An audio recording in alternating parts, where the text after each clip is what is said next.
everyone, welcome back to my channel. I'm Donna, and this is Sunday, and I hope to be able to post this in the same day, if not real soon. But thank you for watching. I celebrated Black History Month at my church today. It was a wonderful program, beautiful singing. I'm in a historic town where Zion Church, you can look it up, in Marion, Alabama.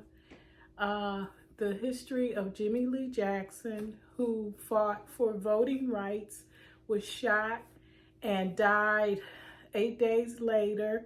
He is a martyr of our town, and our church just got awarded $748,000 from the National Parks Association, I hope I got that right, to restore and fix up that historic church. So, blurb out to my wonderful church, Zion. Now,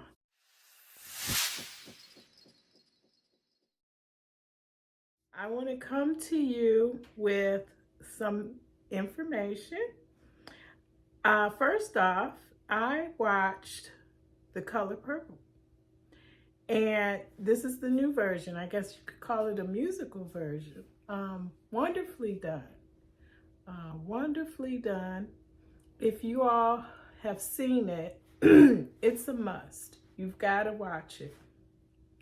And The Color Purple was originally written by Alice Walker, and I have two versions of that book. I have a newer versions, and neither one are first editions, of course.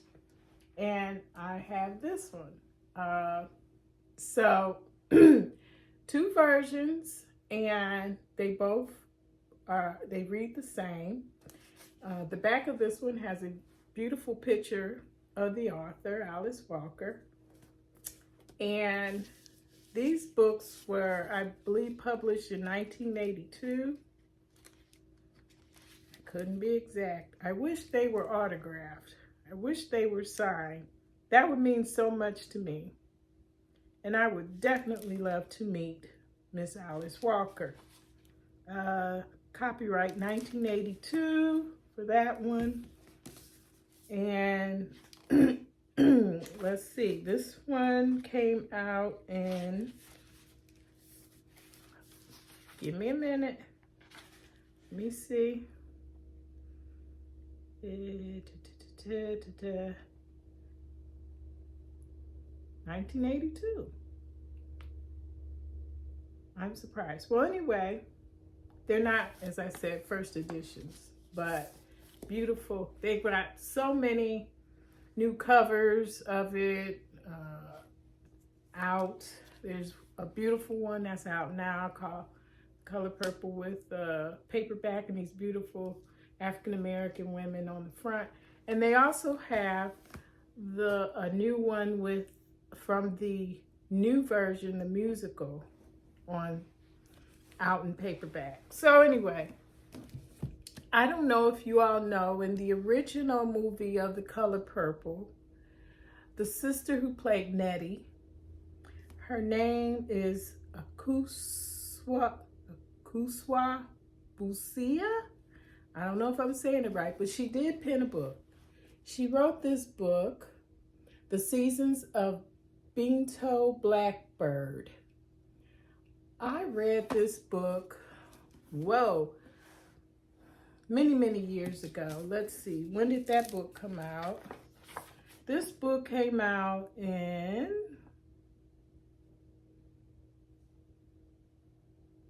copyright 1996.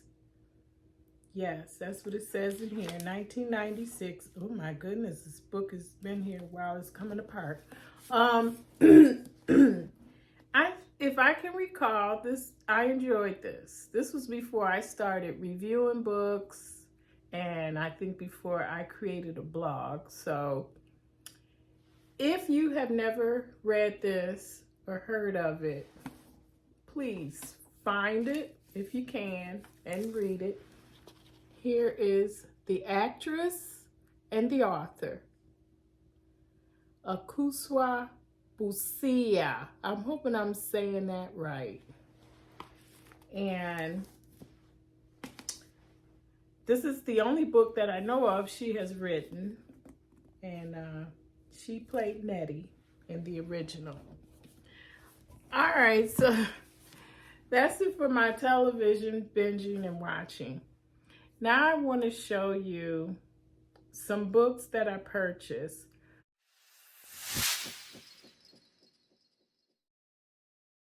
I have slowed way down in my purchases because I'm busy. I temporarily closed my bookshop to move it to another location. And that has me very busy, it consumes my time. So anyway, my book buying has been kind of on pause. But before I paused it, I purchased 3 more books.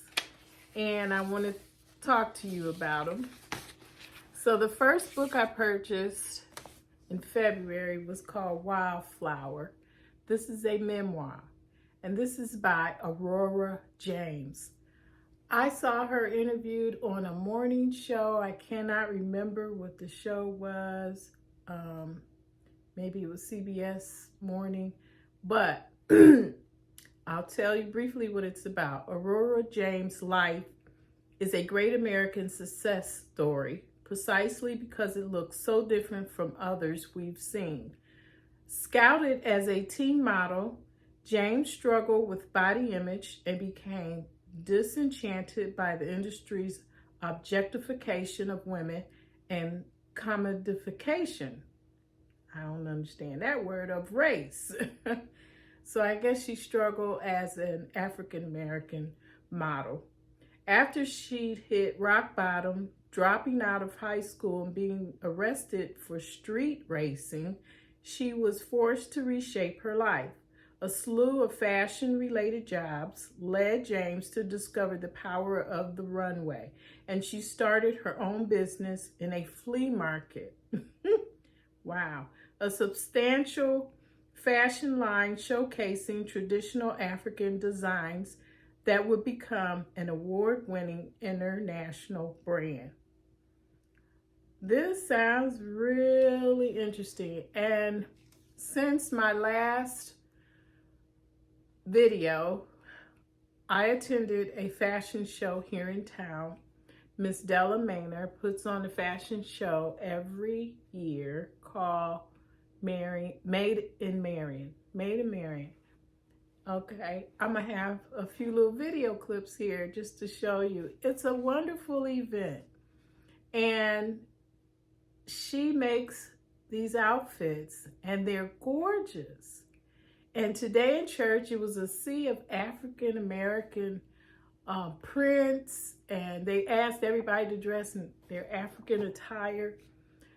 I need to go shopping. That's all I could say. I need to go buy some. But this book, behind my attending that fashion show and finding out about the fashion world and being a business owner myself, this is going to be very interesting. I also purchased Sankofa. Sankofa is by, okay, here we go with the name. Ready? Hold on. Chibundu Onuzo. Did I do good? This is fiction. Okay, what it's about. Anna is at a stage of her life when she's beginning to wonder who she really is. In her 40s, she has separated from her husband. Her daughter is all grown up, and her mother, the only parent who raised her, is dead. Searching through her mother's belongings one day, Anna finds clues about the African father she never knew. His student diaries chronicle his involvement in radical politics in 1970s London. Anna discovers that the he eventually became the president, some would say dictator, of a small nation in West Africa, and he is still alive. Ooh. When Anna decides to track her father down, a journey begins that is disarmingly moving, funny, and fascinating. Like the metaphorical bird that gives the novel its name. Oh, so it's a bird. That's why it has the bird on the cover.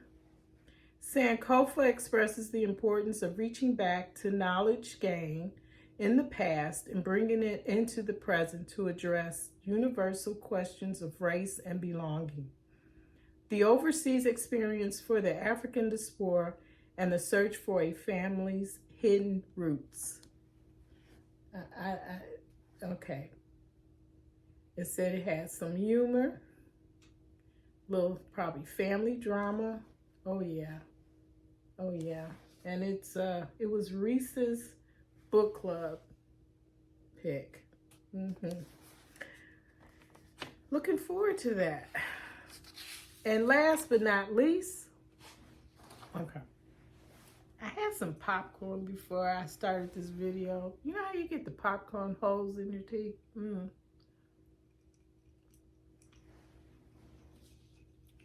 Making it a little difficult. All right. Last but not least. Oh, this is a big one.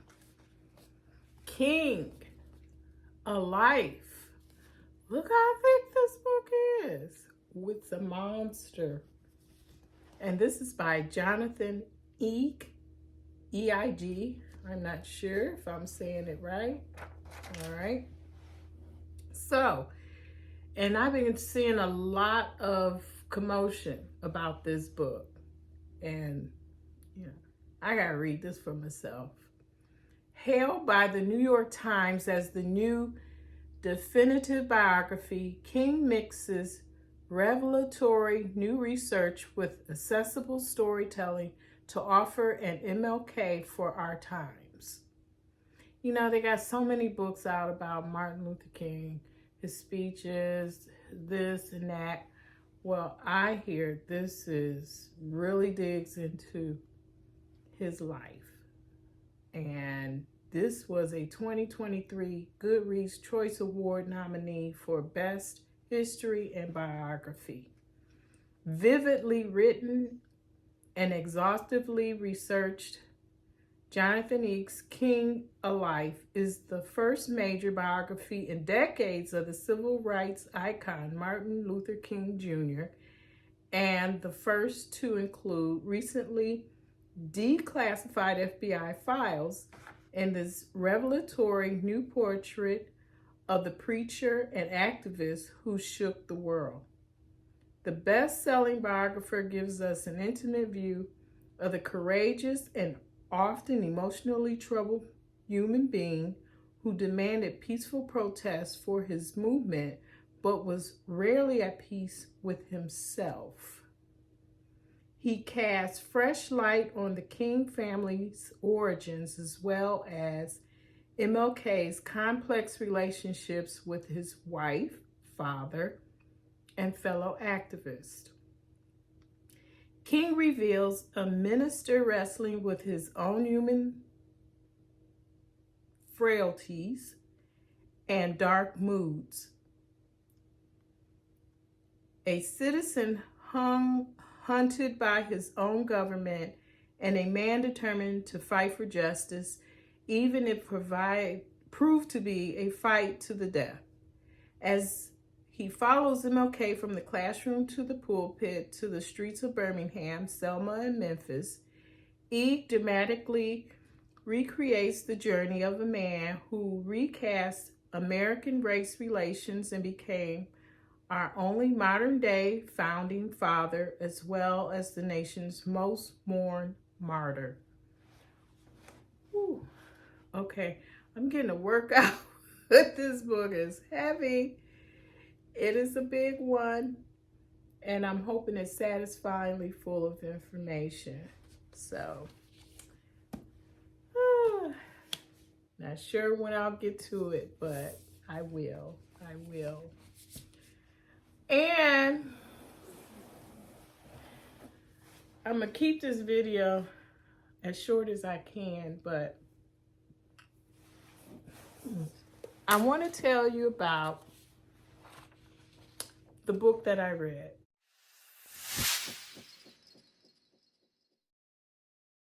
A book review for Can't We Be Friends by Ella Knight and Denny S. Bryce. It's a historical fiction. This book is to be released March 5th of 2024. I received an ebook copy through NetGalley, a Kindle copy through NetGalley to read and review. Well, I was delighted to read it. And it's an award-winning author. It is about Marilyn Monroe and Ella Fitzgerald. As you see, I have her doll, Ella Fitzgerald. She is part of the Inspiring Woman collection. I was trying to find a Marilyn Monroe doll, but man, those are hard to come by. And I normally sell this in my bookstore, so she came home with me. And it's gorgeous. I know the light is hitting off of it, but it is gorgeous. She is gorgeous. Here she is on the back. I'll have a full detailed blog review on my blog post, and I'll have a link to that below. But I just want to say the book was, to me, very traumatic. It was sad. And as the authors say at the end of the book, which is very important to read the author's notes, they were able to find more information on Marilyn Monroe because so much has been written about her than Ella Fitzgerald. Ella Fitzgerald was a very private woman. I don't even think she liked doing interviews. It was stated she doesn't like to do interviews, but they were able to use fictional rights to incorporate her in the story of her friendship with Marilyn Monroe based on letters and maybe some, I don't know, diary entries, but it is a epistolary type read because it has a lot of letters they wrote to each other, whether they were factual or fictional, is very interesting. And Marilyn Monroe was in a dark place. I felt for her. A lot of things I did not know, that she was institutionalized. I knew she was an orphan, but she had a very sad upbringing. And sometimes I had to put the book down because it made me very sad. I was in a sad place. I needed something in between to lift me up. But anyway, I can give you some, after that book read, suggestions to read behind that one. And there's this Ella Fitzgerald, and this is by Stuart Nicholson. And I believe I found this in a secondhand bookstore that I got for almost little to nothing. But this is listed in the back of the book of Can't We Be Friends as a reference. They used this. I think they said this was the only thing they could find more detailed information on, and I just happen to have the book, so I want to dig into this. And also, you might want to pick up, yes, this is Heat Wave about Ethel Waters by Donald Bogle. And Donald Bogle, he writes for about a lot of famous celebrities. He even has one about Dorothy Dandridge. I got to get my hands on. I don't have it, but Ethel Waters was very prominent around the same time.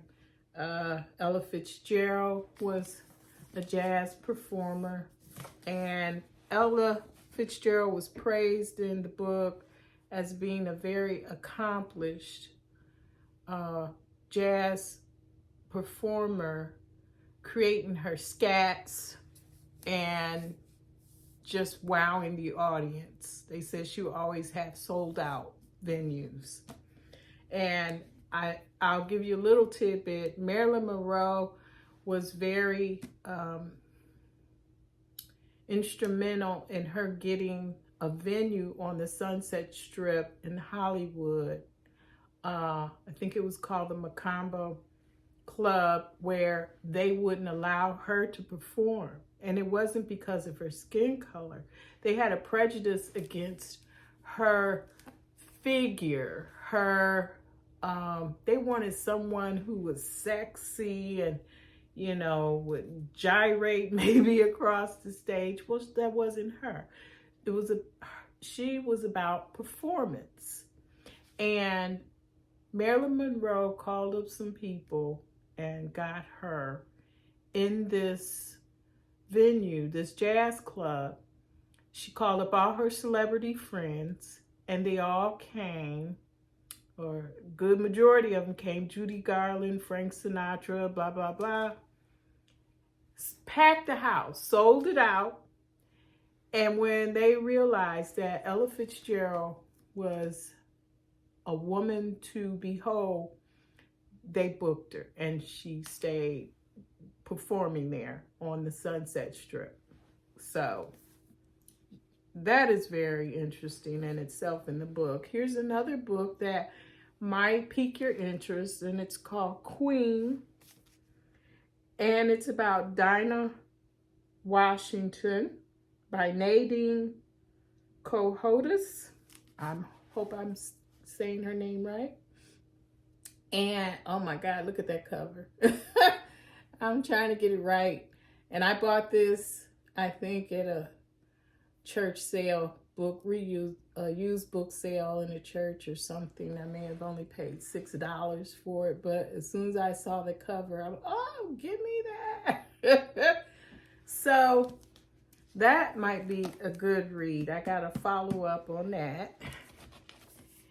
And another book, Stormy Weather, and this is about Lena Horne, and this is by James Gavin. So I'm looking forward to read more about her, because she was one that club, Macambo Club on the Sunset Strip, would book her to perform, but they would not book Ella Fitzgerald because she had what they were looking for. She was lighter in skin tone. She had the figure. They felt she was sexy. And she was brand new. So this should be an interesting read as well, to learn what was their mindset back then. And I didn't know this either, reading the book, that Marilyn Monroe had a short relationship with Sammy Davis Jr. Now, did y'all know that? Okay, here is a book, The Sammy Davis Jr. Story. And the author is, I can't see it. Who's the author? Interesting. Well, you know, he was part of the Rat Pack. And Jane and Burt Boyar, I believe, are the authors. And so Sammy Davis Jr. running with the Rat Pack and Burt Lancaster,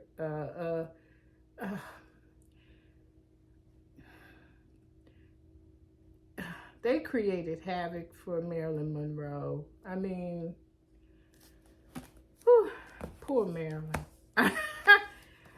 Overall, I gave that book 4 4 stars, I think. But it made me more curious, much more curious to know more about both persons, Marilyn Monroe and Ella Fitzgerald. I saw a picture book in a store, which I regret that I didn't buy it. When I go back, I'm going to see, because they had quite a few copies. It was a picture book of Marilyn Monroe. I mean, she has been photographed so much. But I want to add, it's like a coffee table book, and I want to add that to my collections to show, you know, and talk about the relationship between Ella Fitzgerald and Marilyn Monroe. But anyway, that's it for today. I'm still reading a couple of books. Mother Country. How far am I in this? I think I'm like 20% now. I can't remember. And How the Word Was Passed. I left my book over by my reading area. I'm sorry. And I'm almost halfway through that. I'm supposed to finish it to read with my book club. I don't know if I'll make it, but I'll still get on and listen to other people talk about it. But it's a very, very interesting read. It's packed with so much information. I can't keep up. I'm trying to write notes for my review, and it's very good. Like I say, I'll put that up against The Warmth of Other Suns because it's very good in detail and history. So thank you all for watching. I will see you all in the next one. And I promise my subscriber, if you're watching, I didn't forget about you. I need to do a flip through of my journals, and I'm gonna work on that. I promise you. So thank you all. Bye.